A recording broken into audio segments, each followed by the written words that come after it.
នេះគឺជា Samsung S10 Plus ដែលអតិថិជនគាត់បានយកមកធ្វើការផ្លាស់ប្ដូរអេក្រង់ដោយសារតែអេក្រង់របស់គាត់នឹងធ្លាក់បែកទៅវាឡើងឆ្នូតឡើងពណ៌ណាអញ្ចឹងសម្រាប់ពុកម៉ែបងប្អូនដែលមាននៅទូរស័ព្ទ Samsung គ្រប់ model ទាំងអស់តែម្ដងដែលមាននៅបញ្ហាបែកអេក្រង់ឆ្នូតអេក្រង់ឡើងពណ៌ឬមួយក៏ចង់ផ្លាស់ប្ដូរនឹងជួសជុលនៅកន្លែងណាមួយនោះបងប្អូនអាចអញ្ជើញមកទទួលសេវាកម្មជួសជុលនៅហាងកម្ម Cofix Mobile Service របស់យើងទាំងពីរសាខាបាន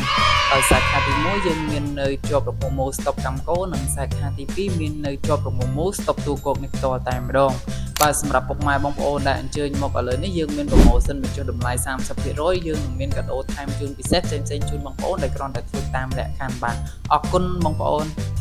មាន promotion បញ្ចុះតម្លៃជូនបងប្អូនដែលគ្រាន់តែធ្វើការចុច like និង share មួយគឺបងប្អូននឹងទទួលបានការបញ្ចុះតម្លៃពិសេសផងអូខ្ញុំភ្លេចប្រាប់នៅមានមួយទៀតបងប្អូននៅពេលដែលបងប្អូនមកទទួលសេវាកម្មជួសជុលនៅហាងកម្ម Cofix Mobile Service របស់យើងទាំងពីរសាខាគឺយើងមានថែមជូននៅកាដូពិសេសជាមួយនឹងកាស AirPod និងដុំសាកថ្មជូនបងប្អូនដោយឥតគិតថ្លៃផងដែរដូច្នេះពីរនេះគឺបងប្អូនអាចជ្រើសរើសយកមួយបាន